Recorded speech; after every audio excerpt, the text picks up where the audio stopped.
प्रेम करता था और हर समय अपनी प्रजा को खुश देखना चाहता था। वह चाहता था कि मेरे राज्य में हर आदमी, औरत और बच्चे को इंसाफ मिले, किसी भी व्यक्ति को किसी भी तरह कष्ट ना हो। लेकिन उस राजा की कोई संतान नहीं थी। संतान न होने के कारण राजा रानी बहुत ही दुखी रहते थे। उन्होंने संतान प्राप्ति के लिए बहुत उपाय किए, लेकिन फिर भी उनको संतान की प्राप्ति नहीं हुई। अब वह दोनों हर समय इसी सोच में डूबे रहते कि इस राज्य का वारिस कौन बनेगा, हमारे राज्य की राजा की जिम्मेदारी कौन लेगा। राजा रानी दिन रात इसी चिंता में रहते। उन्हें खाने पीने की भी शुद्ध नहीं रहती है। अभी एक बार की बात है, राजमहल के द्वार पर एक साधु भिक्षा लेने के लिए आया। अब दासी रानी से कहती है कि राजमाता आपको दान देने के लिए नीचे बुला रहे हैं।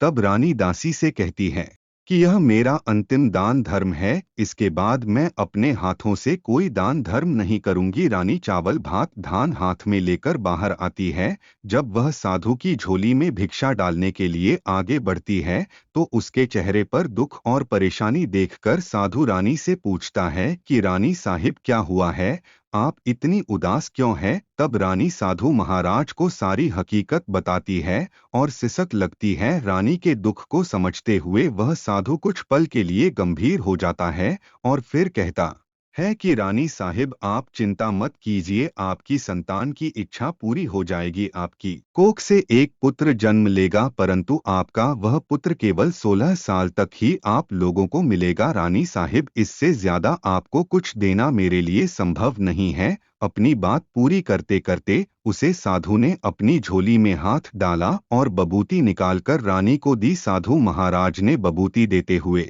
कहा कि रानी साहिब, आप और महाराज दोनों इस बबूती को बताकर ग्रहण करना, ईश्वर की कृपा से बहुत जल्द ही तुम्हें पुत्र प्राप्ति होगी। इतना कहकर वह साधु चला गया। उसके जाने के बाद रानी सोचने लगी कि 16 साल तो 16 साल ही सही, उतने समय के लिए तो हमें पुत्र मिलेगा, यही काफी है। उसे बहुत ही लाड़ दुलार दूंगी, मैं अपनी संतान की हर मुराद पूरी करूंगी। उसे रात जब रानी के महल में गए तो रानी ने पूरी बात राजा को बताई और साधु की दी हुई बबूती राजा को दिखाकर बोली कि साधु महाराज ने यह बबूती हम दोनों को ग्रहण करने के लिए कहा है। रानी की बात सुनकर राजा ने दुखी होकर कहा कि रानी, हमने इतना दान धर्म किया, जब तक किया, लेकिन कोई फल नहीं मिला। यदि हम पर भगवान की कृपा होती तो अब तक हमें पुत्र की प्राप्ति हो चुकी होती। अब इस भभूति से हमें क्या संतान प्रताप होगी। रानी बोली कि जब हमने इतना सब कुछ किया तो अब यह भी सही क्यों खामखा उस साधु के क्रोध को बुलावा दे। राजा और रानी दोनों को भी उसे साधु की बात पर भरोसा नहीं था, लेकिन फिर भी दोनों में अपनी तसल्ली के लिए उसे भभूति को ग्रहण कर लिया और फिर आराम से निश्चित होकर सो जाते हैं। कुछ दिन बीत जाते हैं और साधु महाराज द्वारा कहे अनुसार रानी गर्भवती हो जाती है। राजा रानी दोनों की खुशी का ठिकाना नहीं रहता। राजा रानी से बोला कि महारानी, हम पर सचमुच साधु महाराज की कृपा हो गई। मुझे तो विश्वास ही नहीं था, लेकिन साधु महाराज की बात तो सच होने वाली है। दोनों ने आने वाली पंडित जी कहने लगे कि महाराज, हमारा राजपुत्र सिर्फ 16 साल तक हमारे पास रहेगा। जन्म दिया। राजा ने बड़ी ही धूमधाम से पुत्र का नामकरण किया। सारे राज्य के सबसे विद्वान पंडित जी को बुलाया गया। कुंडली देखकर पंडित जी बहुत ही चिंतित हो गए। पंडित जी कहने लगे कि महाराज, हमारा राजपुत्र सिर्फ 16 साल तक हमारे पास होगा। राजा को यह बात पहले से ही पता थी, रानी को भी साधु महाराज की बात याद थी। दोनों चुप हो जाते हैं और कहते हैं कि यही अगर हमारी किस्मत है तो हम में मंजूर है। उसके बाद राजा और रानी बड़े ही लाल प्यार से बेटे की परवरिश करती है, उसकी सारी ख्वाहिश पूरी करते हैं। महाराज और महारानी सोचते हैं कि थोड़े समय के लिए ही सही भगवान ने उनकी संतान की मुराद पूरी कर दी, कुछ समय के लिए ही सही, लेकिन उनकी इच्छा तो पूरी हो गई थी। वह अपने बेटे के सपनों को तो पूरा कर सकते थे, अब वह अच्छे गुरु से उसकी शिक्षा पूरी करवाते हैं। जब वह शास्त्र विद्या में पारंगत हो जाता है और जब राजकुमार 13 साल की उम्र का हो जाता है, तब राजा रानी एक अच्छी सी राजकन्या खोजकर उसकी शादी कर देते हैं। ऐसे ही 2 और साल बीत जाते हैं। जब राजकुमार 16 साल का होने वाला होता है तो एक दिन राजकुमार राजा से बोलता है कि पिताजी, मैं अपना सारा राज्य घूमकर देखना चाहता हूँ। आज तक मैंने सिर्फ इस महल के अतिरिक्त कुछ नहीं देखा है। अपने बेटे की बात सुनकर राजा चिंतित हो जाते हैं, क्योंकि राजकुमार को 1.25 साल शुरू हुआ था। अब कोई अनहोनी होने का वक्त नजदीक आ पहुंच था, लेकिन राजा यह सब बातें पुत्र को नहीं बता सकता था। राजा अपने चेहरे पर खुशी लाकर बेटे से कहता है कि हाँ बेटा, जरूर जाओ, तुम्हें अपना सारा राज्य घूमकर देखना चाहिए। हमारा राज्य कैसा है, कहाँ पर क्या है, इस राज्य का राजा बनना है। परंतु एक बात का ध्यान रखना कि तुम कहाँ जा रहे हो, क्या कर रहे हो, यह बात अपनी पत्नी को नहीं बताना। राजकुमार कहता है, ठीक है पिताजी, जैसा आपने कहा है मैं वैसा ही करूँगा। इस प्रकार कई दिन और निकल जाते हैं। फिर एक दिन एक घटना घटती है। रोज की तरह उस दिन भी राजपुत्र दिन भर अपनी करता है, लेकिन वह रात को ठीक 12 बजे अपने बिस्तर से उठकर बाहर चला जाता है और सुबह होने से पहले ही वापस आकर अपने महल में सो जाता है। अब ऐसा हमेशा चलता रहा और ऐसा करते करते राजकुमार का 16वां साल पूरा होने के नजदीक आ गया। एक रात उसकी पत्नी यानी छोटी रानी रात में जग जाती है। वह देखती है कि राजपुत्र बिस्तर पर नहीं है। वह उसे महल में सब जगह देखती है, लेकिन राजपुत्र कहाँ पर भी नजर नहीं आता है। वह सोचती है कि अब वह क्या करेगी, आखिर यह राजकुमार कहाँ पर चला गया है, उसके कुछ भी समझ में नहीं आता है। लेकिन सुबह होते ही राजकुमार वापस आकर अपनी जगह पर सो जाता है, लेकिन छोटी रानी किसी से कुछ भी नहीं कहती है। वह चुपचाप रहती है। लेकिन रात को होते ही वह राजकुमार ठीक 12 बजे फिर से गायब हो जाता है। अब छोटी रानी बहुत ही चिंतित हो जाती है, क्योंकि ऐसा तो हर रोज होता है। वह देखती है कि हर रोज है। वह बिल्कुल भी यह बात समझ नहीं पाती है कि आखिर यह किससे मिलने के लिए इतनी रात हो जाता है, आखिर वजह क्या है। छोटी रानी बहुत ही चिंतित हो जाती है, लेकिन राजकुमार से पूछने में उसे डर लगता है, शायद पति गुस्सा हो जाए। वह अपने सास ससुर को भी कुछ भी नहीं कह सकती। उसे डर लग रहा था कि पता नहीं उसकी यह बात जानने के बाद पता नहीं क्या तूफान आ जाए, इसीलिए वह किसी से कुछ भी नहीं कहती है। और अब वह बहुत ही परेशान रहने लग जाती है और दुबली पतली हो जाती है। अब उस राज्य में फूल बेचने वाली एक वृद्ध मालिनी थी। वह हमेशा छोटी रानी को फूल देने उसके महल में आई थी। उस वृद्ध मालिनी का ध्यान छोटी रानी पर जाता है कि बेटी, तुम्हें किस बात का दुख है, तुम इस तरह सुनकर कांटा क्यों हो गई हो। उस वृद्ध मालिनी की यह बात सुनने पर छोटी रानी कहती है कि अम्मा, तुम्हें क्या बताऊं, तुम्हारा राजपुत्र हर रात बिस्तर पर से उठकर कहीं पर चला जाता है और सुबह होते ही वापस आकर सो जाता है। वह कहाँ जाता है, इस बात का मुझे बिल्कुल भी अंदाजा नहीं है। तब वह वृद्ध मालिनी कहती है कि बेटी, तुम ऐसा करना, आज रात तुम सोना मत, उसके पीछे पीछे जाकर देखना कि वह कहाँ जाता है और क्या करता है। आज रात तुम अच्छी तरह से उसकी पहरेदारी करना, फिर तुम्हें पता चल जाएगा कि राजकुमार कहाँ पर जाता है और किससे मिलने के लिए जाता है। छोटी रानी कहती है कि अगर मुझे नींद आ गई तो मैं क्या करूंगी। वृद्ध महिला बोली कि तुम्हें नींद ना आए इसलिए तुम एक काम करना, अपने उल्टे हाथ की उंगली में एक जख्म करना, उस पर थोड़ी सी मिर्च डाल लेना, इस तुम्हें बहुत जलन होगी और उस दर्द से तुम्हें रात भर नींद नहीं आएगी। अब वह वृद्ध महिला वहां से चली जाती है और अब जब रात होती है तो छोटी रानी और राजकुमार कमरे में आ जाते हैं। रानी वृद्ध महिला के कहे ही अनुसार करती है। उंगली की जलन से उसे बहुत देर तक नींद नहीं आई, लेकिन बाद में वह सो जाती है। दूसरे दिन सुबह वृद्ध महिला फूल लेकर उसके महल में पहुंचती है और पूछती है कि क्या हुआ बेटी, क्या तुमने देखा कि तुम्हारा पति कहाँ जाता। छोटी रानी कहती है कि नहीं अम्मा, पहले कुछ समय जलन के कारण मुझे नींद नहीं आई, पर कुछ देर पश्चात मुझे नींद आ गई। वृद्ध महिला कहती है कोई बात नहीं, आज तुम उंगली पर पहले से कुछ बड़ा जख्म करना और ज्यादा मिर्च लगाना। अब दूसरे दिन छोटी रानी वैसे ही करती है, परंतु वह सिर्फ पति के बिस्तर से उठकर बाहर निकलने तक ही जान पाई, क्योंकि उस समय तक उसकी आंखें मुंड गई थी। अगले दिन सुबह वृद्ध महिला आती है तो उसके पूछने से पहले ही रानी कहती है, अम्मा, मैं आज भी उनकी पहरेदारी ठीक तरह नहीं कर पाई। अब वृद्ध महिला कहती है, रोना नहीं बेटी, सब कुछ ठीक हो जाएगा। तुम आज रात जख्मों और बड़ा करना और उस पर ज्यादा मिर्च पाउडर डालना। बेटी तुम एक काम करना, जब वह जाने के लिए निकलता है तो तुम उसका रास्ता रोककर उससे पूछना कि कहाँ जा रहे हो। वृद्ध महिला ने जैसा बताया रानी वैसा ही करती है। आज रात उसे नींद नहीं आई। पति रात 12 बजे बिस्तर से उठकर जब महल से निकलने के लिए चलने लगता है तो उसे वृद्ध महिला ने जैसे बताया था वह वैसे ही करती है। वह जल्दी से भागकर पति का रास्ता रोक लेती है और राजकुमार से कहती है कि आप कहाँ जा रहे हो, आप किससे मिलने जा रहे हो, मुझे बताओ। मित्रों, मैं आप सभी के लिए माता लक्ष्मी और भगवान नारायण से प्रार्थना करता हूँ कि जो भी मनुष्य इस वीडियो को पूरा देखेगा और भगवान श्री विष्णु के नाम का कमेंट इस वीडियो में करेगा, उसका घर परिवार हमेशा धन दौलत से भरा रहेगा और उसके घर में सुख शांति होगी और आप में सही ज्ञान का संचार होगा। आप भागवत ज्ञान की इस यात्रा में हमारे सहभागी बनने के लिए आपका बहुत बहुत धन्यवाद। अब मित्रों देखते हैं कि राजकुमार आखिर आधी रात को जाता कहाँ है। अब जब राजपुत्र को पता चल जाता है कि रानी को पता चल गया है कि मैं आधी रात को बाहर जाता हूँ, तो अब राजपुत्र छोटी रानी को समझाने की बहुत कोशिश करता है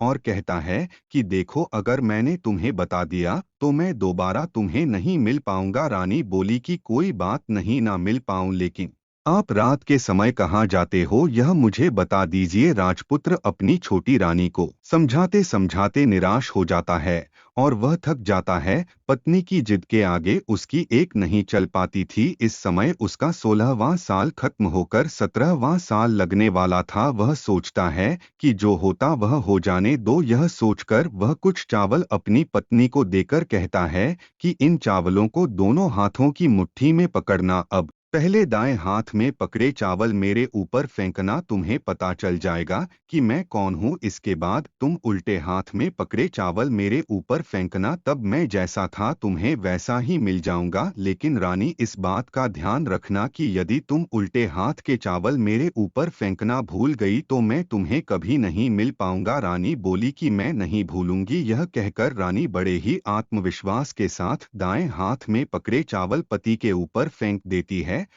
राजकुमार एकदम एक विशाल अश्व बन जाता है। एकदम देखते देखते वह तेजी से भागने लगता है। रानी उस अश्व को एकदम से आश्चर्यचकित होकर देखने लगती है और वह भूल जाती है कि पति ने उसे उल्टे हाथ के चावल फेंकने की बात कही थी। कुछ ही समय में महल में कुछ चक्कर लगाने के बाद अश्व महल से निकलकर बाहर चला जाता है और उसकी आंखों के सामने से ओझल हो जाता है। अब अश्व महल से बाहर जाता है।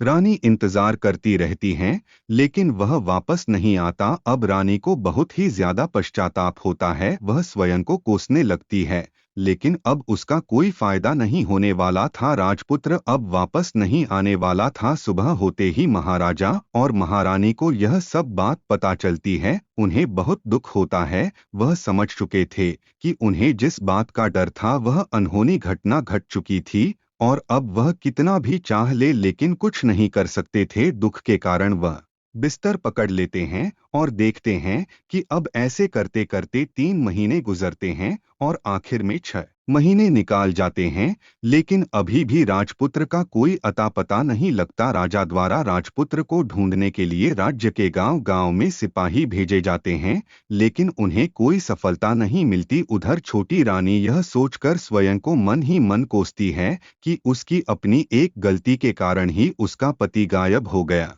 और वह पति को खो बैठी। वह याद करती है कि उसके पति ने उससे बोला था कि जिद ना करें, लेकिन फिर भी उसने जिद की और आज उसका पति उसे छोड़कर पता नहीं कहां पर चला गया है। और वह अपनी जिद के पीछे इतनी पागल हो गई थी कि उसे याद ही नहीं रहा कि उल्टे हाथ के चावल भी फेंकने हैं। लेकिन वह बहुत ही पछता रही थी। लेकिन अब पछताने से क्या होगा, क्योंकि अब तो राजकुमार वहां पर था ही नहीं और ना ही उसका कुछ आता पता था कि वह कहां पर है। लेकिन अब छोटी रानी प्रण लेती है कि वह कुछ भी करके अपने पति को ढूंढ कर ही रहेगी और उसे घर वापस लेकर आएगी, चाहे ऐसा करते करते मेरी जान ही चली जाए, लेकिन मैं अपने पति को वापस लेकर ही आऊंगी। एक दिन वह सुबह उठकर सास ससुर के महल में जाती है और उनसे कहती है कि मैं अपने पति की खोज में जा रही हूँ। महाराजा महारानी को और क्या चाहिए था, उन्हें उनका बेटा वापस मिलना चाहिए था। वह बहू को जाने की अनुमति देकर कहने लगे कि बेटी तुम जो चाहे वह करो, जहाँ जाना है वहाँ जाओ, लेकिन हमारे बेटे को वापस लेकर आओ। भगवान तुम्हें कामयाबी दे, तुम्हें तुम्हारा सुहाग और हमें हमारा बेटा वापस मिल जाए। बस छोटी रानी अब अपना शाही वेश बदलकर एक से सेठानी बन जाती है। उसके बाद उसने अपने कुछ दास दसियों को, कुछ नौकरों को अपने साथ में लिया, कुछ सामान साथ लिया और राज्य की सीमा पर जाकर वहां एक भोजनालय खोल दिया। वह आने वाले सब यात्रियों को खाना मुफ्त में देने लगी। उसने एक शर्त रखी कि उसके भोजनालय में खाना खाने वाले को, उसकी मालकिन को यानी छोटी रानी को, एक ऐसी बात बतानी होगी जो कि बहुत ही अजीब हो, मतलब एक ऐसी घटना जो कि बहुत ही हैरान कर देने वाली हो, क्योंकि इस घटना में कहीं ना कहीं छोटी रानी अपने पति का पता लगाना चाहती थी। वहां आने वाला हर नागरिक वहां से मुफ्त में खाना खाकर जाता था, परंतु रानी को जो बात चाहिए थी वह अब तक मिली नहीं थी। ऐसे ही कुछ दिन बीत गए। इसी दौरान एक दिन एक और घटना घटती है। रानी के महल में फूल लेकर जाने वाली वृद्ध महिला के एक बेटा और एक बहू थी, और वृद्ध महिला के पोता था। अब जब बेटा और बहू काम करने जाते थे तो उस पोते को संभालने की जिम्मेदारी उस वृद्ध महिला की थी। वह अपने पोते को कभी भी अकेला नहीं छोड़ती थी और हमेशा उसका ध्यान रखती थी। लेकिन जब एक दिन बेटा और बहू तो काम पर चले गए थे, तब वह वृद्ध महिला गोबर इकट्ठे करने के लिए बाहर चली गई और गोबर इकट्ठे करते करते उसे बहुत समय लग गया। और जब वह वापस आई तो उसके बहू और बेटा उस पर बहुत गुस्सा हुए और कहा कि अगर तुमसे हमारा बेटा संभलता नहीं है तो हमें बताना चाहिए था, तुमने इसे अकेला क्यों छोड़ा, यह देखो कितना जोर जोर से रो रहा है। तब उसे वृद्ध महिला ने कहा कि बेटा, मैं भूल गई, जब मैं गोबर इकट्ठे करने गई थी तो मुझे समय लग गया और मुझे पता ही नहीं लगा कि समय कब निकल गया। इस पर उसका बेटा बोला, दोबारा बच्चे को घर पर अकेला छोड़कर मत जाना। अब वृद्ध महिला कहने लगी, नहीं बेटा, मैं फिर ऐसा कभी नहीं करूंगी। लेकिन दूसरे ही दिन वृद्ध महिला वह बात भूल गई और फिर चरवाहे के मैदान पर कंधे गोबर इकट्ठा करने चली गई। शाम को जब बेटा बहू काम से वापस लौटते हैं तो देखते हैं कि फिर बच्चा घर पर अकेला है और रो रहा है। अब उसके बेटे की सहन शक्ति खत्म होने लगी और उसने वृद्ध महिला के वापस आने पर उसे घर से निकाल दिया। वृद्ध महिला रात भर घर के बाहर अंधेरे में बैठी रही और सुबह होते ही हाथ में टोकरी लेकर कंधे इकट्ठा करने के लिए निकाल गई। उस पर कंधे गोबर इकट्ठा करने का मानो पागलपन सवार हो गया था। गोबर इकट्ठा करते करते कब अंधेरा छा गया उसे पता ही नहीं चला। उसे जब ध्यान आया तो गांव का रास्ता भी ठीक तरह से दिखाई नहीं दे रहा था। वह अंधेरी रात में आंखें फाड़ फाड़ कर देखते देखते किसी तरह आगे निकल पड़ी। तभी उसे एक गाय दिखाई दी जो कि ठुमक ठुमक कर गले की घंटी बजाती हुई चल रही थी। अब उस गाय को देखकर वृद्ध महिला सोचने लगी कि अगर मैं इस गाय के पीछे पीछे जाऊंगी तो अपने गांव तक पहुंच जाऊंगी। यह सोचकर वृद्ध महिला उस गाय के पीछे पीछे चलने लगती है। अब आगे आगे गाय चलती है और पीछे पीछे वह वृद्ध महिला चलती रहती है। लेकिन तभी वह देखती है कि गाय रुक जाती है और एक बड़े से पत्थर को सींग मार के हटा देती है। वह देखती है कि गाय ऐसा कैसे कर सकती, इतने बड़े पत्थर को एक सींग से कैसे हटा देती है। लेकिन वह यह सब देखकर बहुत ही ज्यादा हैरान हो जाती है। लेकिन तभी उसे उस पत्थर के नीचे कुछ सीढ़ियां दिखाई देती है। अब वह गए धीरे धीरे सीढ़ियों से नीचे उतरने लगती है। जब वृद्ध महिला यह देखती है तो भागकर गाय की पूंछ को पकड़ लेती है। वह सोचती है कि पता नहीं गाय कहाँ पर जा रही है और वह नीचे गाय के साथ में पाताल लोक में पहुंच जाती है। वह वहां पर नीचे पहुंचते ही दिखती है कि वहां पर तो बहुत ही रोशनी थी और चारों तरफ उजाला ही उजाला था और अंधेरा तो कहीं पर भी नहीं था। तभी एक बहुत ही बड़ी रोशनी उस गाय के ऊपर पड़ती है और वह देखती है कि एक आदमी आकर उस गाय का दूध दुहने लगता है, लेकिन उसका चेहरा नहीं दिखता है। वह वृद्ध महिला बहुत ही ज्यादा घबरा जाती है और सोचती है कि मैं कहीं पर छुप जाऊं, लेकिन उसे छिपने के लिए कोई भी जगह नहीं मिलती है। तब वह सोचती है कि पता नहीं आज मैं कहां पर फंस गई हूं, आज तो लगता है मेरी मौत बहुत ही करीब आ गई है। वह छिपकर वहीं पर पास में बैठ जाती है, लेकिन वह अचानक से देखती है कि एक बहुत ही बड़ा सफेद अश्व वहां पर जोर जोर से एक तरफ से आ रहा था। लेकिन वह अश्व वहां पर एक कुंड था, उसे कुंड में डुबकी लगाता है। लेकिन जब वह डुबकी लगाकर बाहर निकलता है तो वह राजा का राजपुत्र और राजकुमार बनकर बाहर निकलता है। वह महिला चुपकर यह देखकर बहुत ही ज्यादा हैरान हो जाती है। अब राजपुत्र ने खाना खाया, दूध पिया और बिस्तर पर लेट जान से पहले सूर्यदेव का स्मरण करके सामने जलते दिया से पूछा कि दिया दीपांकर, मेरे माता पिता क्या कर रहे हैं? दिया बताने लगा कि वह बेटे के शोक में डूबे हुए हैं। फिर वह पूछता है कि राज्य कौन संभाल रहा है? तब वह दिया बताता है कि राज्य प्रधान संभलता है। राजपुत्र ने पूछा कि मेरी पत्नी क्या करती है? तब दिया बोलता है कि उसने चौराहे पर भोजनालय शुरू किया है और आते जाते लोगों से वह नई खबर के बारे में पूछती है। अब वह वृद्ध महिला उस दिया और राजकुमार की सारी बातें सुन रही थी। वह अपनी भूख प्यास सब भूल चुकी थी। वह उत्सुकता से देखने लगती है कि आगे क्या होता है, लेकिन उसके बाद कोई घटना नहीं घटती। रात बीत गई और सुबह हो गई। सुबह होने पर पलंग पर सोया हुआ राजपुत्र उठा और उसने फिर से पहले वाले कुंड में छलांग लगाई। तो अब वह फिर से अश्व बनकर उनसे बाहर आ गया। बाहर आते ही वह तेजी से उस पाता नगरी से बाहर निकल गया, लेकिन वह कहाँ गया इसका वृद्ध महिला को कुछ पता नहीं चला। उसके बाद पिछली रात की तरह कोई छम छम करके उसे गाय का दूध दुगने लगा। जैसे ही दूध दुहना खत्म हुआ, अब गाय तेजी से ऊपर जाने वाली सीढ़ियों की ओर भागने लगी। गाय को ऊपर जाते हुए देखकर वृद्ध महिला सोचने लगी कि अब मुझे भी चलना चाहिए, नहीं तो पता नहीं क्या होगा, फिर मेरे साथ क्या होगा, मुझे तो कुछ भी समझ नहीं आ रहा है। वह चुपके से भागकर गाय की पूंछ पकड़ लेती है और बाहर आ जाती है। अब वह देखती है कि गाय के बाहर निकलते ही वह सुरंग फिर से बंद हो जाती है और उस पर वह बड़ा सा पत्थर फिर से आ जाता है। वह वृद्ध महिला देखती है कि गाय धीरे धीरे जंगल की तरफ निकल जाती है। अब वह वृद्ध महिला एकदम बावली सी हो गई। उसने पाताल नगरी में जो कुछ देखा था वह जल्द से जल्द किसी को बताने के लिए उतावली हो उठी। उसे एकदम याद आया कि नगर की सीमा पर कोई औरत भोजनालय चलाती है और नई बात बताने वाले को अच्छा खाना पना मुफ्त में देती है।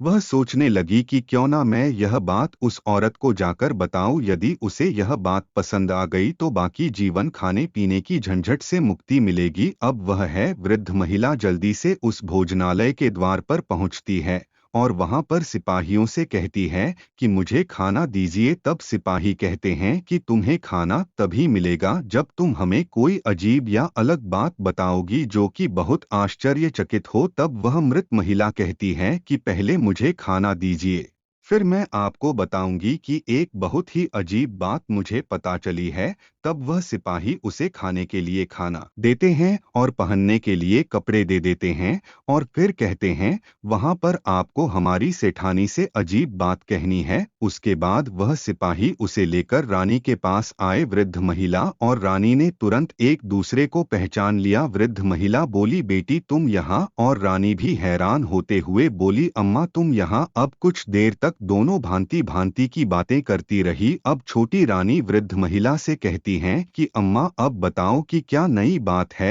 अब मृत महिला ने सोचा कि अगर इस रानी को बता दिया कि राजकुमार तो वहां पाताल लोक में है तो पता नहीं मेरे ऊपर संकट आ सकता है, और अगर उस राजकुमार को पता चल गया तो वह मुझे मार देगा। जब छोटी रानी ने देखा कि वह महिला कुछ सोच रही है तो उसने कहा कि आप चिंता मत कीजिए अम्मा, मैं आपको बहुत ही प्यार से रखूंगी और आपको राजमाता के समान ही सुख सुविधा दूंगी। आप मुझे बता दीजिए कि आपको क्या नई बात पता चली है। तब उस मृत महिला ने कहा कि तुम पहले मुझसे वादा करो कि कभी भी यह बात किसी को भी नहीं बताओगी। तब वह छोटी रानी कहती है कि हाँ, मैं आपसे वादा करती हूँ अम्मा कि मैं यह बात किसी से भी नहीं कहूंगी। तब वह महिला छोटी रानी को कल जो कुछ भी हुआ था उसने पूरी बात बता दी। छोटी रानी यह बात सुनकर बहुत ही ज्यादा हैरान हो गई और उसने कहा कि अम्मा मुझे वहां पर ले चलिए जहां पर सुरंग है। अब वृद्ध महिला अम्मा कहती है कि रानी आपको खतरा हो सकता है। तब उसने कहा कि मुझे कोई भी खतरा नहीं है, आप मुझे वहां ले चलिए। तब वह महिला उसे छोटी रानी को लेकर के जंगल में चली जाती है और तभी बहुत ही अंधेरा हो जाता है। तब देखते हैं कि एक सफेद गाय छम छम करती हुई उधर से आ रही थी और उसके गले में घटी थी। तभी उसने फिर से पहले की ही तरह उस पत्थर को सींग मारकर दूर कर दिया और नीचे सीढ़ियां उतरने के लिए जाने लगे। तभी उस महिला ने छोटी रानी से कहा कि बेटा भागकर उसकी पूंछ पकड़ लो, नहीं तो तुम नीचे कभी भी नहीं जा पाओगे। वह छोटी रानी और वृद्ध महिला दोनों भागकर उस गाय की पूंछ पकड़ लेते हैं और उसके साथ भी नीचे आ जाते हैं। नीचे आने के बाद में फिर से वही सब कुछ होता है। फिर से उस गाय का दूध दूहा जाता है और एक लंबा अश्व वहां पर आता है और उस कुंड में छलांग लगाकर वह राजकुमार बन जाता है और वह वहां पर एक बहुत ही सुसज्जित पलंग था उस पर सो जाता है। तब वह उसे दिए से पूछता है कि मेरी माता पिता और मेरी रानी कैसे हैं। तब वह दिया कुछ भी नहीं बोलता है। आज दिया कुछ जवाब नहीं देता बल्कि वह बजाने लगता है। तब राजपुत्र को इसका संदेह हो गया कि कुछ घटित हुआ है। वह उदास हो गया और ऐसा सोचकर कि जो कुछ हुआ है वह हो जाने दो, और वह सोने के लिए बिस्तर पर लेट गया। अब रानी का संयम टूट गया। वह भागकर पति के पास गई और उसके पैर पकड़ने के लिए आगे जाने लगी। अब राजपुत्र तुरंत ही अपनी पत्नी को पहचान गया। वह झट से पीछे हो गया और चिल्लाने लगा कि नहीं नहीं, मुझे मत छूना, नहीं तो सर्वनाश हो जाएगा, सब कुछ बर्बाद हो जाएगा। अब रानी दोनों हाथ जोड़कर पति से अपनी भूल स्वीकार करके माफी मांगने लगी। रानी ने कहा कि स्वामी, मुझसे भूल हो गई, मुझे आपसे नहीं पूछना चाहिए था कि आप रात को कहाँ जाते हो। मैं अपनी भूल स्वीकार करती हूँ, मुझे मेरी भूल की सजा मिल गई है। अब आप घर चले, आपके वियोग में आपके माता पिता ने बिस्तर पकड़ लिया है, आपकी प्रजा भी बहुत दुखी है और मैं तुम्हारे बिना नहीं जी सकती। हम सभी की जिंदगी बर्बाद हो गई है। अब छोटी रानी की यह बात सुनकर राजकुमार ने कहा कि एक बार तुम गलती कर बैठी हो, अब दोबारा गलती मत करना, नहीं तो जो अब मैं तुम्हें जो दिख रहा हूँ वह भी नहीं दिखूं। रानी विलाप करने लगी और जोर जोर से जमीन पर सर पटकने लगी। अब राजपुत्र के मन में उसके प्रति दया उत्पन्न हो गई। वह उससे कहने लगा कि यदि तुम मुझे वापस पाना चाहती हो तो तुम्हें एक काम करना होगा। यह काम बहुत कठिन है लेकिन वह तुम्हें अकेले ही करना होगा। अब रानी को अपने पति के वापस मिलने की कुछ उम्मीद दिखाई दी। रानी कहने लगी, कहो स्वामी, कितना भी कठिन काम हो मैं उसे अवश्य पूर्ण करूंगी। इसके बाद राजकुमार ने उसे बताया कि इस पाताल से ऊपर जाते ही तुम्हें एक घना जंगल नजर आएगा। उस जंगल में बीचों बीच एक पीपल का पेड़ है। उसके आसपास की जगह बहुत ही गंदी है, वहां पर सभी जंगली जानवर बैठे रहते हैं जो कि बहुत ही ज्यादा खतरनाक है। तुम्हें उन सबको वहां से भागकर वह जगह साफ करनी है, उसकी गोबर से लिप करके उसे पवित्र बनाना है, रंगोली से सजाना है। उसके बाद वहां धूप कपूर और अगरबत्ती जलानी है और वहां पर तुम्हें पूजा पू करनी है और वहां पर अच्छे अच्छे भोग बनाकर वहां पर भोग लगाना है। यह काम तुम्हें दोपहर से पहले करना है और 12 बजने के बाद तुम्हें वहां बैठकर भगवान सूर्य नारायण जी की पूजा करनी है। ठीक 12 बजे सूर्य भगवान का रथ वहां उतरेगा। भगवान सूर्यदेव वे सब देखकर खुश हो जाएंगे और कहेंगे किसी ने यह सब किया है उसे मैं मनचाहा फल दूंगा। तो तुम भगवान सूर्यदेव के सामने जाकर उनके रथ का दाहिना अश्व मानना। सूर्यदेव के हाँ करने के बाद मैं तुम्हें मिल जाऊंगा। अब राजा का पुत्र वहां पलंग पर सो जाता है और सुबह होते ही छोटी रानी गाय की पूंछ पकड़कर बाहर आ जाती है और जल्दी से भागकर जंगल में जाती है और पीपल के पेड़ को ढूंढते हैं और पीपल के पेड़ के नीचे देखती है तो वह कैसे भी करके उन सबको भगा देती है और वहां पर जगह को साफ करके वहां पर की बहुत सारे जंगली जानवर पूजा करती है। और जब 12 बजते हैं भगवान सूर्य नारायण अपने आंसुओं के साथ में वहां पर आराम करने के लिए रुकते तो कहते हैं कि पता नहीं आज इतनी साफ सफाई यहाँ पर किसी ने क्यों की है, पर जिसने भी की है उसकी सारी मनोकामनाएं पूर्ण होगी और ऐसा कह करके वह आसपास में देखने लग जाते हैं।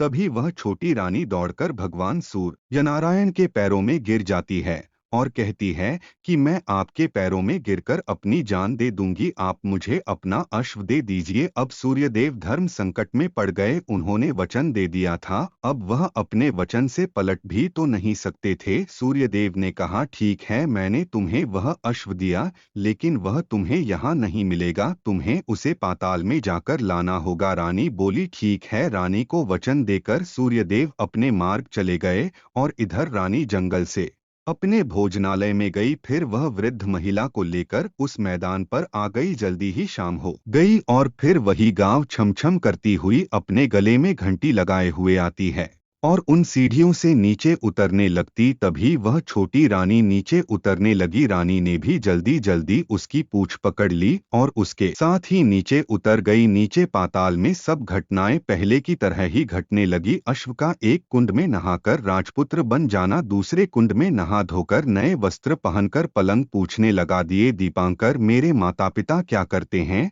तो अब दिए ने बताया, वे दोनों तुम्हारे शोक में मरने की स्थिति में पहुंच गए हैं। यह सुनते ही उसकी आंखों से आंसू टपकने लगे। फिर वह पूछने लगा, दिए दिए दीपांकर, मेरा राज्य कौन चला रहा है? तुम्हारा राज्य प्रधान चला रहा है और वह सब कुछ हड़प कर ले जा चुका है, वह सब पर बहुत अत्याचार कर रहा है। यह सुनकर राजपुत्र को बहुत गुस्सा आया। अब वह बहुत ही ज्यादा परेशान हो गया। तभी छोटी रानी उसके सामने आ जाती है और उससे कहती है कि सूर्यदेव ने आपको आजाद कर दिया है। तभी वह पूरी बात राजकुमार से कहती है। तब राजकुमार कहता है कि रानी, आपने मेरे लिए इतने कष्ट उठाए, मैंने कभी भी नहीं सोचा था कि आपको मेरी वजह से इतने कष्ट उठाने पड़ेंगे। तब रानी ने कहा कि आपको यह कष्ट भी मेरी ही वजह से मिले थे। तब राजकुमार ने कहा कि मुझे यह कष्ट मेरे पिछले जन्म के कर्मों के कारण मिले हैं, क्योंकि मैं पिछले जन्म में ही कुछ ऐसे ही कर्म किए थे जिसके कारण आज मुझे इतना दुख देना पड़ा।